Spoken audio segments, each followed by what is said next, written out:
নমস্কার বন্ধুরা, মাই অফিসিয়াল চ্যানেলে আপনাদের স্বাগতম। তো আমি সুজির পুলি পিঠে বানাবো, তো তার জন্য একটা নারকেল ফাটিয়ে নিয়েছি।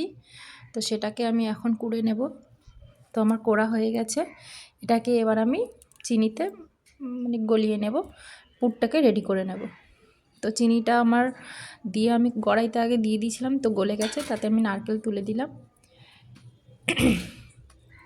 এবার এটাকে ভালো করে নাড়িয়ে এই পুরটাকে ভালো করে লাল লাল করে তৈরি করে নেব। তো সুজির পুলি পিঠে বানানো খুবই সহজ। তো আমি অনেকবার এর আগে ট্রাই করেছি, তো যার কারণে একবার তোমাদেরকে আমি দেখাচ্ছি। কারণ সুজির পুলি পিঠেটা প্রথম আমার খুব শক্ত হতো, তা এখন বেশ নরম তুলতুলে হয়। তো সেটারও কারণ কি আমি বলে দেবো তোমাদেরকে। তো এটা আমার পুরটা অনেকটাই রেডি হয়ে এসছে, তো একটু ভালো করে লাল লাল হয়ে যাবে, তখন আমি এটাকে নামিয়ে নেব।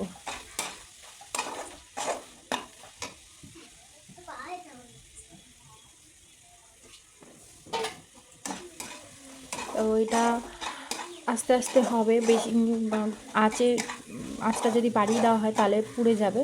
তো যার কারণে আমি হালকা আঁচেই ভাজছি, এটাকে নাড়াচ্ছি। তো নাড়াতে নাড়াতে একটু বাদামি রং হয়ে যাবে, তো তখন আমি তুলে নেব।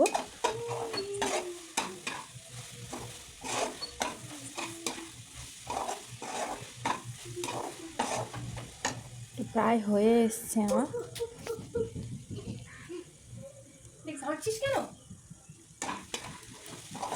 তো অনেকটা দেখুন হয়ে এসছে, তো রেডি হয়ে যাবে। তো রেডি হয়ে গেছে আমার পুরটা। তো এবার আমি নাবিয়ে নেব এটাকে। এবার অন্য একটা কড়াই বসিয়ে দিয়েছি গ্যাসে। তো সেটাতে আমি সুজি দেব। তো আমি এখানে 500 গ্রাম সুজি নিয়েছি। তো সুজিটা আমি ভালো করে আগে কড়াইয়ে নাড়িয়ে নেব, হালকা ভেজে নেব। একটা সুজির যে কাঁচা স্মেলটা থাকে সেটা যেন চলে যায়, তো ভালো করে ভেজে নেব। তো আমি আর অন্য একটা গ্যাসে আমি গরম জল বসিয়েছি, তো সেটা দেব। একটু ভালো করে ভাজা ভাজা হয়ে যাক, কারণ সুজির তো একটা কাঁচা স্মেল থাকে, তো সেটা বেরিয়ে যাবে। যার কারণে একটু ভালো করেই ভাজতে হয়, অল্প আঁচে ভাজতে হয়। বেশি আবার আঁচ বাড়িয়ে দিলে তখন পুড়ে যাবে, জিনিসটা লাল হয়ে যাবে, কিন্তু লাল করা যাবে না। হালকা আঁচে নাড়াতে হবে, ভাজতে হবে, তো তখনই স্মেলটা চলে যায়।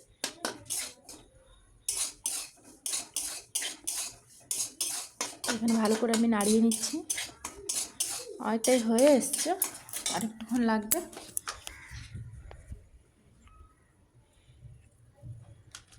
এখানে আমি নুন দিয়ে দিলাম একটু, কারণ নুনটা আসলে এর মধ্যেই দিয়ে দিলাম। কেন? কারণ এর মধ্যেই জলটা দিয়ে আমি নাড়াবো, তো যার কারণে আমি নুনটা এর মধ্যে দিয়ে দিলাম।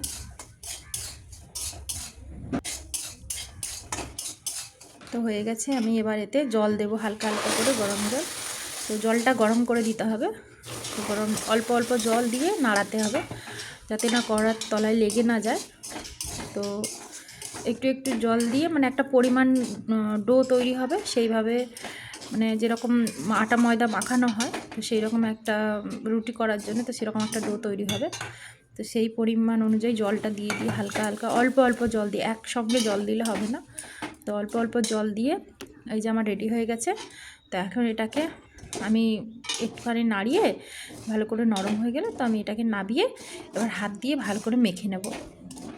যেরকম ময়দা আটা ভালো করে মেখে ঠাসতে হয়, তো সেইভাবে ভালো করে আমি হয়ে এসছে এটা। আমি সেটাকে ভালো করে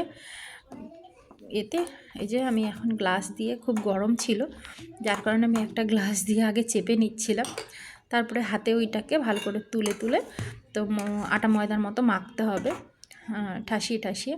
না হলে যত আপনি ভালোভাবে মাখবেন তত জিনিসটা নরম হবে, না হলে কিন্তু আবার এটা শক্ত। এই জন্যই শক্ত হতো, আমি আগে পারতাম না, তো যার কারণে শক্ত হতো।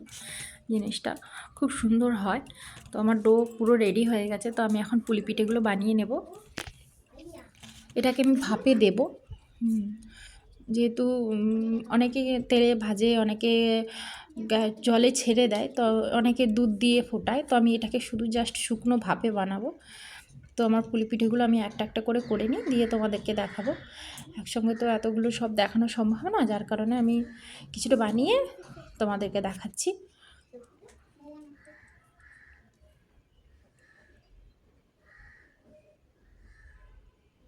তো আমার এটা একটা হয়ে গেছে, তো দেখুন এটা বানানো হয়ে গেছে।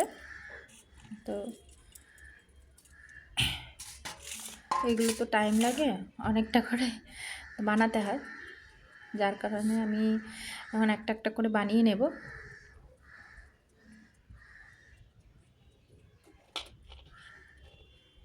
এর মধ্যে পুর দিয়ে এবার আমি এটাকে ভালো করে মুড়িয়ে নেব।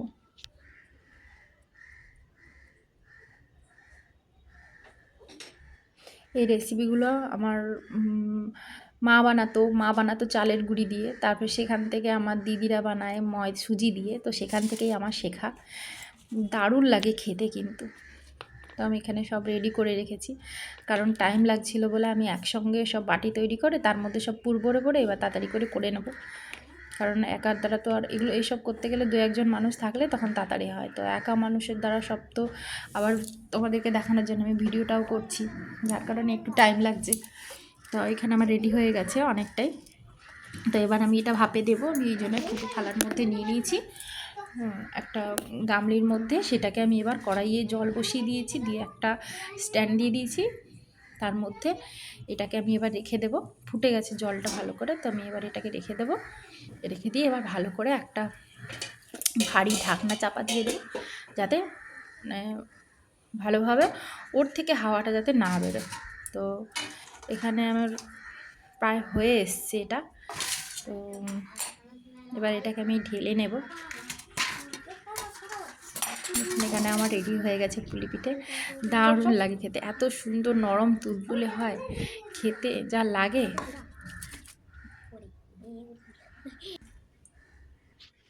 তো আমার পুলি পিঠে রেডি হয়ে গেছে, দেখুন কি সুন্দর হয়েছে, ভিতরটাও কি সুন্দর লাগছে। তো এবার চলো আমরা খাবো। তো তোমরা কেউ খাবে তো চলে আসো। তো টাটা। রেসিপিটা ভালো লাগলে লাইক করে